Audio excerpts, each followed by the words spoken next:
Chapter 23. The form of heaven, which determines associations and communications there.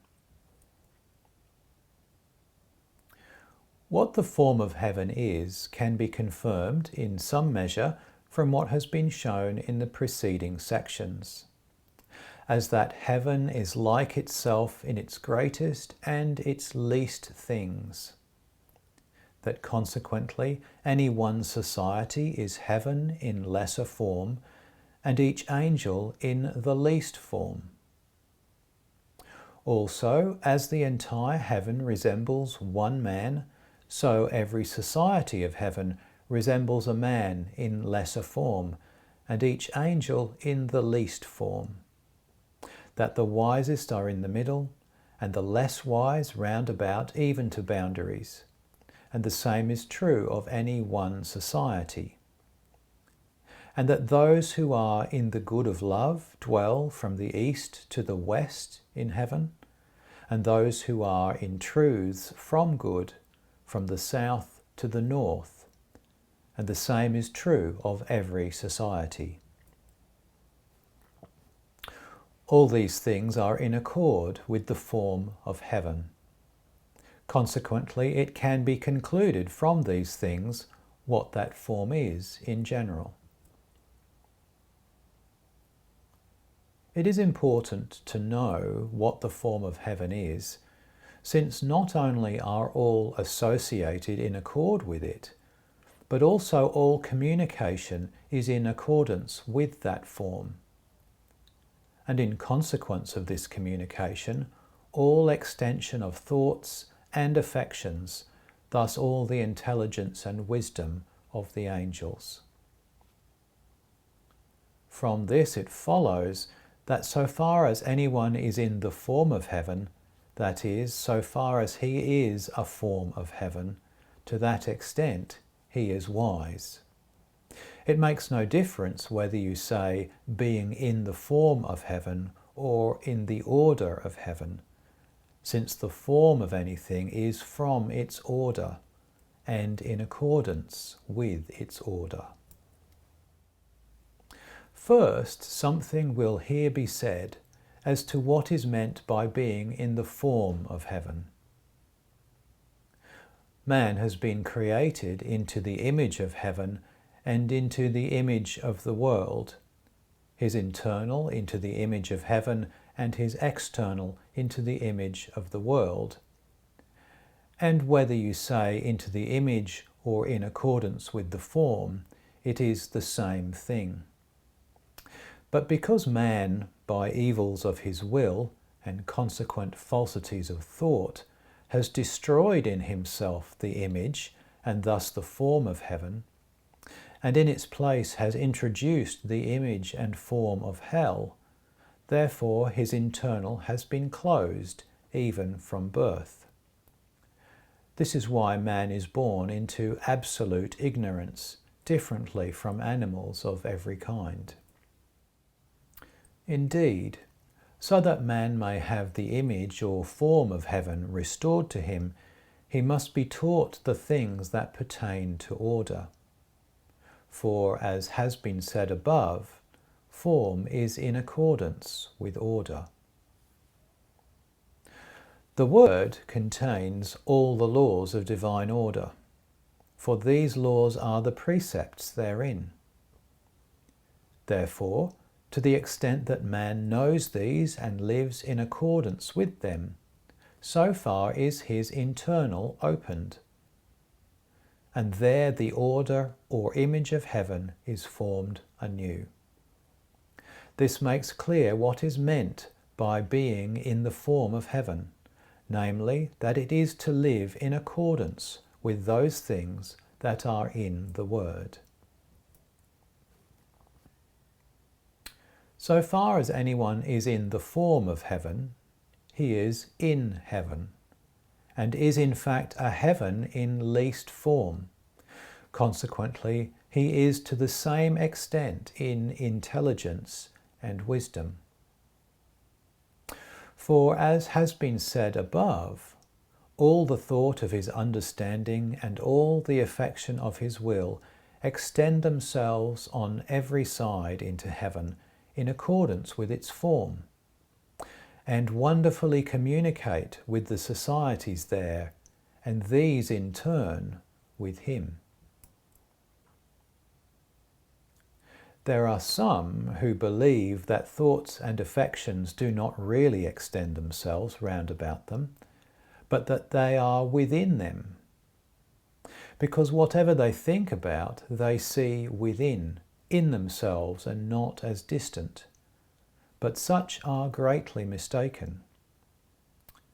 For as the sight of the eye has extension towards remote objects, and is affected in accordance with the order of things seen in that extension, so also the interior sight, which is that of the understanding, has a like extension in the spiritual world, although not perceived by man, for the reason given above. The difference is only that the sight of the eye is affected in a natural way, because affected by the things in the natural world, while the sight of the understanding is affected in a spiritual way, because affected by the things in the spiritual world, all of which have relation to good and truth. Man's ignorance of this is due to his not understanding that there is any light that enlightens the understanding. Yet without the light that enlightens the understanding, man could not think at all.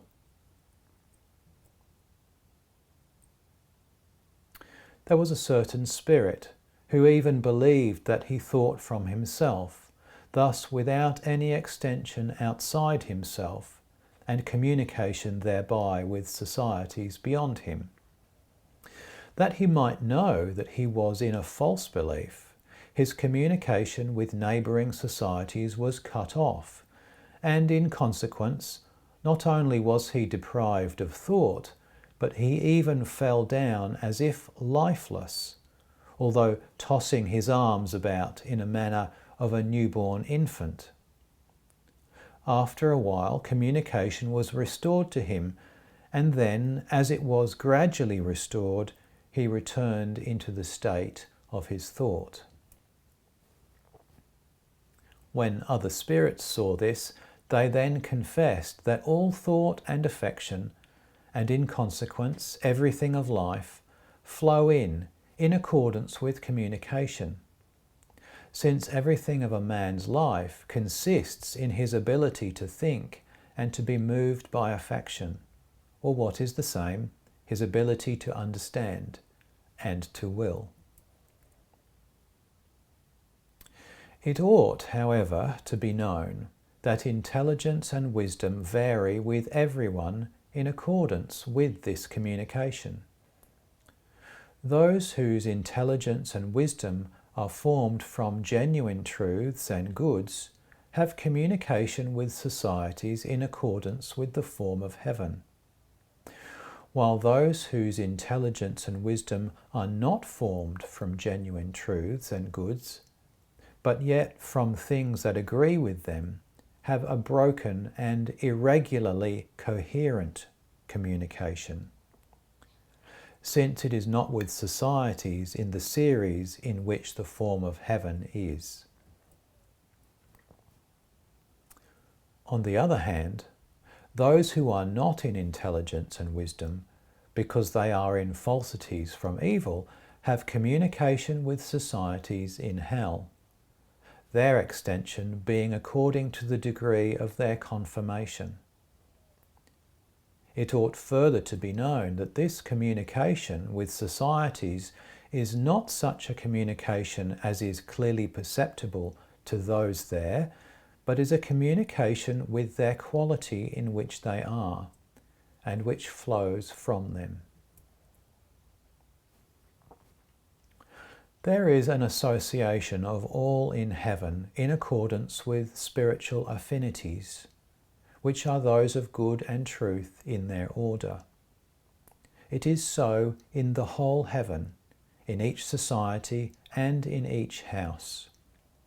Because of this, angels who are in like good and truth recognize each other, as relatives by blood and marriage do on the earth, just as if they had known each other from infancy.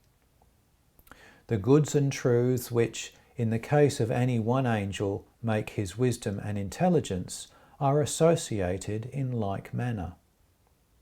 They recognize each other in like manner, and as they recognize each other, they join themselves together. In consequence, those in whom truths and goods are joined in accordance with the form of heaven see things following one after another in a series, and see how they cohere round about, far and wide.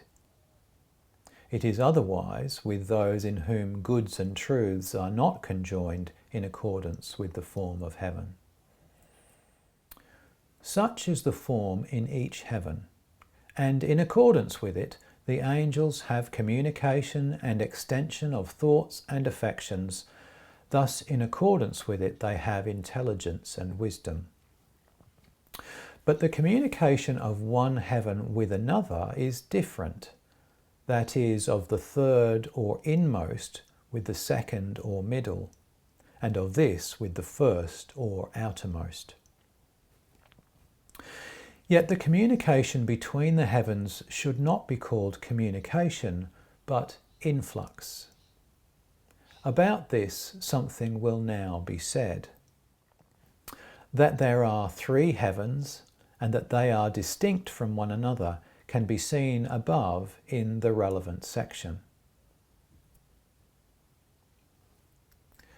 That between one heaven and another there is influx but not communication can be confirmed from their relative positions.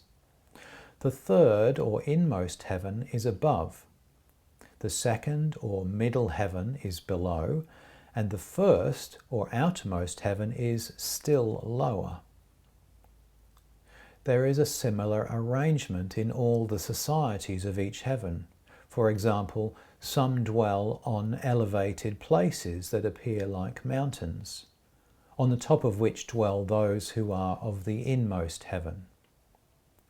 Below these are the societies of the second heaven. Below these again the societies of the outermost heaven, and so on throughout, whether in elevated places or not. A society of a higher heaven has no communication with that of a lower heaven except by correspondences, and communication by correspondences is what is called influx. One heaven is joined with another, or a society of one heaven with a society of another, by the Lord alone, by both immediate and mediate influx, immediate from himself and mediately through the higher heavens in order into the lower. Because the conjunction of the heavens by influx is from the Lord alone, there is most careful provision against any angel of a higher heaven looking down into a society of a lower heaven and talking with anyone there. For the moment such a thing happens, the angel is deprived of his intelligence and wisdom. The reason for this will be explained. As there are 3 degrees of heaven, so each angel has 3 degrees of life. Those in the inmost heaven having the 3rd or inmost degree open, while the 2nd and 1st degrees are closed. Those in the middle heaven have the 2nd degree open, and the 1st and the 3rd closed. Those in the lowest heaven have the 1st degree open, and the 2nd and 3rd closed. As soon, then, as an angel of the 3rd heaven looks down into a society of the 2nd heaven and talks with anyone there, his 3rd degree is closed. by this closing he is deprived of his wisdom, for his wisdom resides in the third degree, and he has none in the second or first degree. This is what is meant by the words of the Lord in Matthew. He that is on the housetop, let him not go down to take what is in his house. And he that is in the field, let him not turn back to take his garment. And in Luke, in that day he that shall be on the housetop, and his goods in the house, let him not go down to take them away. And he that is in the field, let him not turn back. Remember Lot's wife. No influx is possible from the lower into the higher heavens, because this is contrary to order. But there is influx from the higher heavens into the lower. Also, the wisdom of the angels of the higher heaven surpasses the wisdom of the angels of a lower heaven, as a myriad to one. This is another reason that the angels of the lower heaven cannot speak with those of a higher heaven. In fact, when they look towards them, they do not see them. The higher heaven appears like a mist over their heads.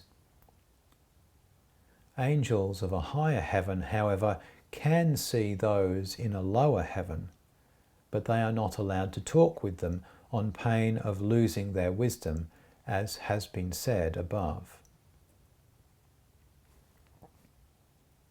The thoughts and affections, and also the speech of the angels of the inmost heaven, are never perceived in the middle heaven, because they so far transcend what is there. But when it pleases the Lord, there appears from them in the lower heavens something like a flame. And from the thoughts and affections of those in the middle heaven, there is seen in the outermost heaven something luminous, and sometimes as a cloud shining white and variegated. From that cloud, its rising, falling, and shape, what is being said is also in some measure known. From these things it can be established what the form of heaven is, namely, that it is the most perfect of all in the inmost heaven. In the middle heaven it is also perfect, but in a lower degree, and in the outermost heaven in a still lower degree. Also, the form of one heaven has its permanent existence from another by means of influx from the Lord.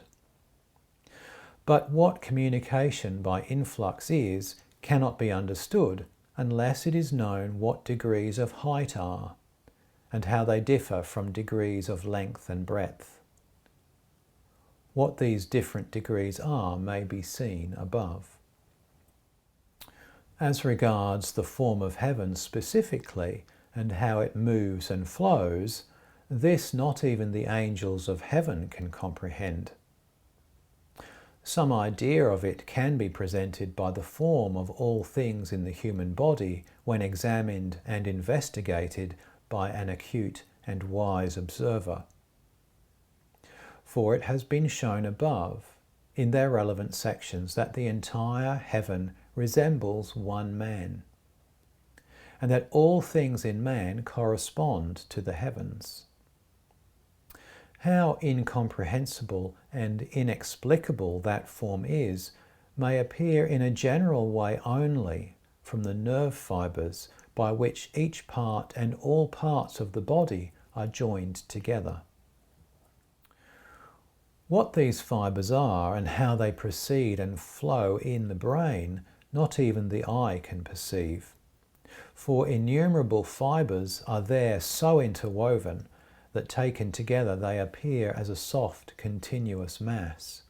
And yet it is in accordance with these that each thing and all things of the will and the understanding flow most distinctly into acts. Again, how these fibres join together in the body is clear from the various plexuses, such as those of the heart, the mesentery, and others, and also from the knots called ganglions, into which many fibres from every region enter and there intermingle, and when joined together in another way, go forth to their functions, and this again and again, besides similar things in every viscous member, organ, and muscle. Whoever examines with the eye of wisdom these fibres and their many wonders will be utterly bewildered. Yet the things seen with the eye are few. Those not seen are still more wonderful because they belong to an inner realm of nature. That this form corresponds to the form of heaven is clearly evident from the working of everything of the understanding and of the will within it, and in accordance with it. For whatever a man wills passes spontaneously into an accordant act, and whatever he thinks spreads through the fibres from their beginnings even to their terminations, from which the senses are derived. And because it is the form of thought and will, it is the form of intelligence and wisdom. This is the form that corresponds to the form of heaven. From this it can be known that such is the form in accordance with which every affection and thought of the angels extends forth, and that so far as the angels are in that form, they are in intelligence and wisdom. That this form of heaven is from the divine human of the Lord may be seen above. These things have been stated to make it known also that the heavenly form is such that, even as to generals, it can never be completely expressed, so that it is incomprehensible even to the angels, as has been said above.